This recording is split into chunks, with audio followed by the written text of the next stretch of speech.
but they're gonna have to start picking and banning in the second phase to help protect this Fanny, because the Grok already is not a good matchup, and if this is going into the hands of Sanji, this Kadita, it's also gonna be a tough play. Hell, might even go into the hands of Yaoi. Yaoi plays a mean Kadita too. Yeah, absolutely. There's so many flags, and that's why it's so hard to ban. But still, we have Team Hawk banning the EXP link right now. Wizard Lapu being taken out.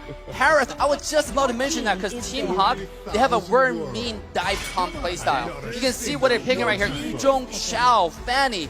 They're not really trying to protect anyone. They're trying to full fireman dive your backline and make sure you don't have a carry either. But they need to snowball. Absolutely. That's the key. It's going to be hard to win from behind if you have a Fanny, if you have Yuzhong, and then maybe they need a marksman still, right? So they have to pick very, very carefully. They do, right? Looking at it, Echo did a really good job in the second phase of bans, banning out the Harith and the Claude. Two heroes that can really perform great up against these kind of compositions where you really want to just find that pick, right? Kadita, Grok. Now, Team Hawk are caught in a position where they might just have to go for that Aerothel pick again. They need someone with mobility. Harith and Claude banned out. The only real choice here is... Oh! Moscow! That's why Valens is the analyst. He passed it over. Pass it over. Oh my god, what a pick on the Moscow right here. The attack speed marksman is definitely dominating, definitely the winner of the current patch. And the Moscow of the late game is probably the only choice that can go with toe-to-toe, head-to-head against carry. So this pick makes a lot of sense here, on top of the fact that Moscow can actually grant a lot of vision and a lot of mobility to survive against Kadita. But how is this going to interact with the chunky heroes that Echo picked up, right? The Moskov just shreds through these dudes, almost maybe just second to how Carry does that. There's the Kufra, there's the Frederick. What's that going to be like? In terms of base damage too, how much you melt people down, you might actually be able to outscale the carry in the later stage of the game with the healing on top of that. And then you have a CC. You have a CC. You have a displacement. You also have a global ultimate, which can help in a lot of these situations. Air quotes global. Air quotes global. You can actually check a lot of bushes, right? Correct. They were struggling late game when it comes to... Oh! They're going in! Not only are they going for the Moskov, but they picked up the signature Eudora for Min. Oh no! For Man, actually. That's man. That's Man. bro. That's man. That's man. I like it. That's pretty manly pick right there. Won the Eudora. I mean, That's a Chad pick. that is a chat pick. There is a counter though. Kadita, if you're able to hide in the bush really well, you can one-shot the Eudora, but vice versa, right? It all depends on who is the better assassin player in this case. Who's able to camp bush better. Same, but then again, how do you find those bushes, right? You check with your roamers. Exactly. And between these two heroes, the Kufra and the Cho, there's this, again, you mentioned this earlier, Dave, that counter relationship. Kufra just eats Cho alive.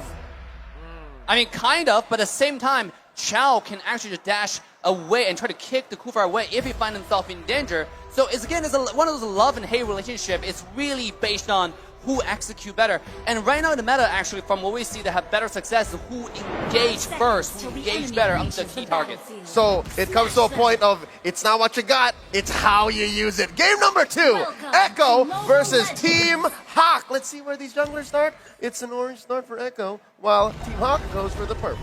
Well, once again, right, I actually do agree with you, Dave. I feel like it is a skill matchup here, especially in the roam department with the Cho and the Kufra. Sure, Kufra has that bouncing ball, can actually negate a lot of these dashes from happening, but with the Shenpu, it does give him, Min, a lot of room to play with, right? I think right now, if we just look at it based on the drafts, who do you guys have? Who do you guys think has the better draft? I mean, I don't know actually because the draft is so out of the traditionary. You got Moscow, Eudora being picked in the exact same game. We thought this M4, this is a ranked game taking onto the big stage. Yep, it's basically something that I saw yesterday. It's like, how is this happening here right now? Oh! Yaoi catches one. Panda's gonna be brought low here, has that Inspire, pops it in, actually trading better here, winning it out. Fanny's gonna be taken low there, and just like that, Panda is gonna win.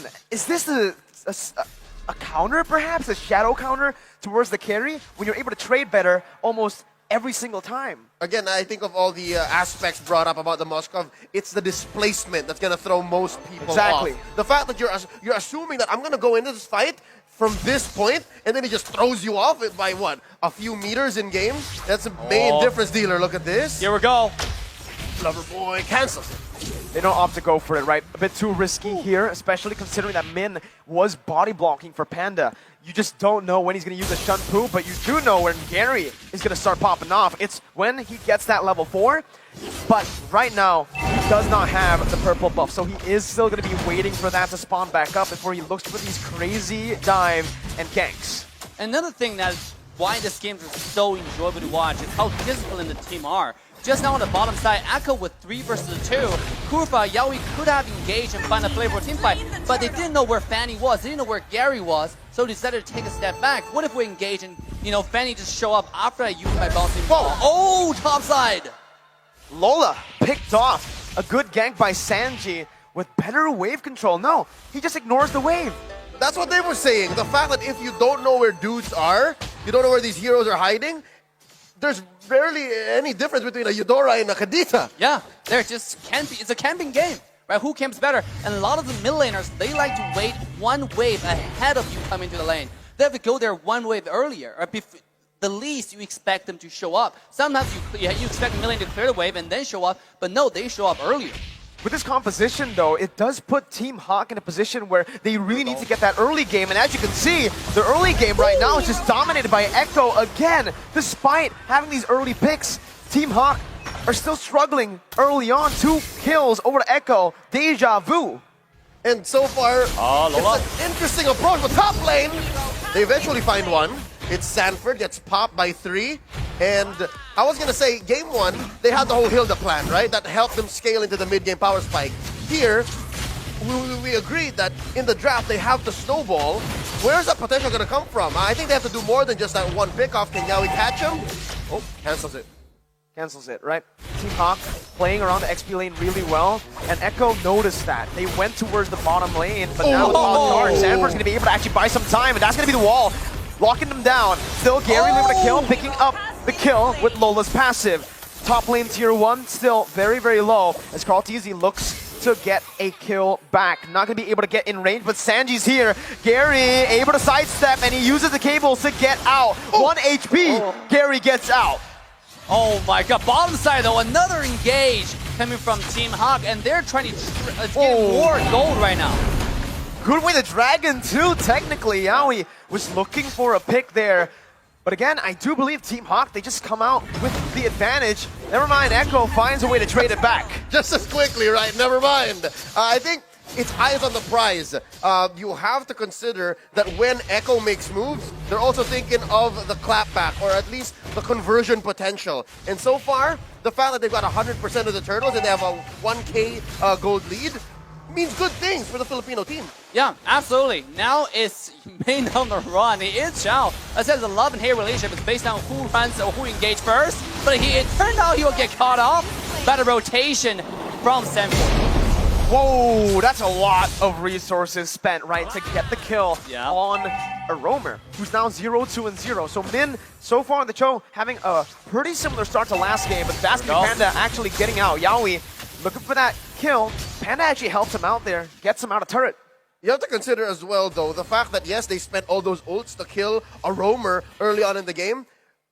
It's also a way for, at least to make sure that Min doesn't help out Panda. And again, it slows down the snowball potential for this monster. I mean, a lot of times it's really hard for Min to help because he's almost like the most focused person in this match right now.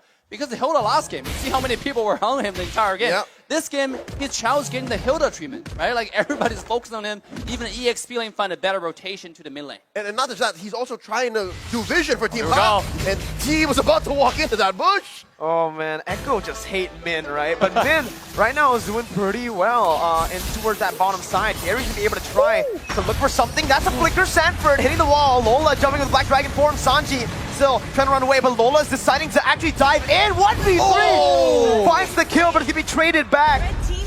Who is it worth for? We'll see as Team Hawk look for more in the gold lane. Yaoi just takes a chunk of HP. Gary did not get the purple buff. That's him killing KarlTzy, who steals it away and finds a kill. It's the Appraiser's Wrath. Man gets a stun. KarlTzy not able to look for more. And I gotta say, at this point, I want to take a look at items from Team Echo. They probably have a lot of Athena Shield just for Eudora to make sure he doesn't do the burst. Because you can see how tanky Fredrin really is on Power TD. Eudora ascending a skill 1 is feel like he was healing more HP than being damage at this point. Than hitting, right? But look at this item pickup from Sanford. Sea Halberd? Oh. Oh, he's trying to stop the shenanigans from Lola and maybe even potentially Panda, right? We talked about how that lifesteal into the mid to the late game might make a difference between the Moskov and the carry. I like that Sea Halberd pickup. Yeah. With the Sea Halberd, you do have, I guess, more utility play around, right? Yeah. But right now, it just feels like Team Hawk are putting most of their resources to get the Moskov ahead. Lola up top is going to get ganked constantly. He's still able to play the weak side of the map really well. He's actually going to be able to try to turn it around with Petrify caught, and Gary finds a kill despite having no purple buff. It's still, right now, Lola and Sanford going at it, but with that sustainable ability, Lola is going to be able to actually get out of that one. First turret for Team Hawk. You know, I gotta give a credit and also just a little bit thing about what Team Hawk's doing. They're 3v2 trying to push a bottom tier 1 tower, and they're failing every step. Oh, here it comes! That's the way the Dragon Doe. That's gonna be stunned as well. Panda's still gonna be able to try to dish out some damage. Caught in one. Yaoi and Panda surviving. Just barely. But Benny now, still with full HP, will mean that they will still have more pressure in the gold lane. Or was it just me holding my breath? I think that was everybody, right? That's gotta be everybody. Look at the lover boy. Here we go. Yeah, we have the Tyrant's Revenge and the Rage. Benny gonna be able to actually dish out some damage, but that's gonna be the stun coming in. Not enough. Gary coming in, looking for the damage. Can you imagine that? Whoa!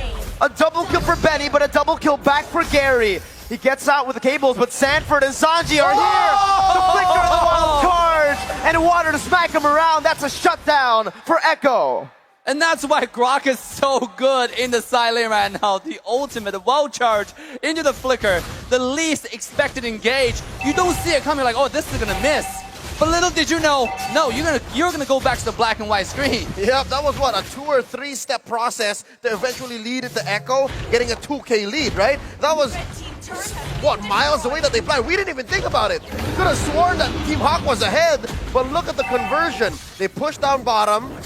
They're trying to make a way up top. Mid lane, though, standing still. I think this is where the difference has to be made because these mid laners, they've always been rotating the side lanes. Here we go. Yaoi and Sanji under the tier 1. Man's gonna be taken down. And just like that, once again, it's Echo who have the man advantage. Lola trying to find just a pick here, but Carl TZ's way too tanky. Gonna be able to sustain back up. Sanji looking for a position to flank, but for Team Hawk, they're just here. It's gonna be Sanji who jumps in. He pops the Petrify a bit too early, and that's gonna be Min running back. That's Gary caught. Yaoi the bouncing ball, stopping the dashes. Benny picking up a kill. Min gonna be taken low as Benny free hits once again. Call DZ traded back in. Lola and Panda running for the hills. It's a double kill for Benny. That's the wall to lock Panda down. Benny with a triple. Benny almost to the Maniac. Lola jumping out, but it's still again Benny who's looking for it. Yaoi jumps in, takes the kill away, but it's gonna be a Maniac for Benny. It's a wipeout. 5 down, traded for Carl TZ. Echo is swimming in value, almost 3K ahead, steals away that purple buff, pushes in mid. Oh, Dave, I gotta ask you, where's Echo going with this? I mean, a lot of highlights that came into the Benny, but I gotta give credit to Yaoi here. Those engages onto Fanny, onto everyone else, and syncing with Sanji to follow up the one-shot rough wave combo is absolutely insane. You can see Benny has so much room to do free damage that entire team fight. The whole time he's just dashing, auto-attacking. He didn't need any peel because everybody else is getting killed by the mid lane, by Sanji and Yaoi combo. So ban carry? Maybe. I mean, that seems to be the logical choice. Let's look at the items. What's going on here? That's Wind of Nature already, so more likely Benny's going to win duels against a Panda. What's Panda rocking? It is purely damage still, so not much utility on the Moskov yet. Absolutely, going for straight damage. And see, Moskov doesn't have to go for carry one-on-one. He penetrates, right? It's all about those penetration. He goes through your front line and kills your back line at the same time. But here we go, the lore fight is about to happen.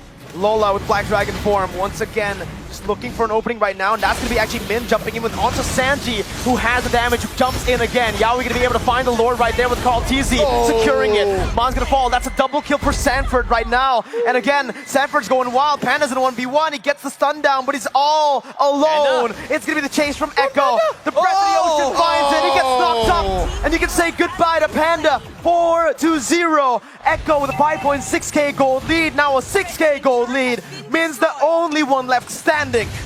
Echo just pushed that turret, took that Lord with impunity, and 4 members of Hawk on the way out. Sanford just picked up his Blade of Despair. I know. Yikes. This guy is gonna do damage now. I mean, he has the ability now. It's all about that one-shot backline, one-shot Eudora. Let's give that. Here comes the push. Lola defensively using the fierce dive. That's Min, melted down. That's Yaoi getting the Tyrant Rage Flicker. Lola trying to do the best he can. Gary once again in desperation goes in, but it's Benny who smacks them, slices them with a triple kill and a wipeout to secure match points. I can hear all the Echo fans, Limang Echo fans, shouting, go for the throat. It's match point for the Filipino runner-ups of MPL Philippines Season 10. Dave, what's going on? Game 1 was so close. Min was overloaded, as you mentioned. I mean, they pick a lot of character. They're thinking they were trying to pick the meta character, the counter picks, but it seemed like they dropped themselves into a corner, right? Because they're known for a certain playstyle. In this game, they're making a 180-degree switch. I mean, that's a lot of load for the players mentally. So to make that switch quickly and swiftly is really, really hard. And you can see that reflect in the gameplay. The players are not ready to make the engages. Lola, when he finds the dive into the backline, the team not able to follow up in time, where he's to get killed. And you mentioned how Lola gets in there. Mirko, do you agree there's a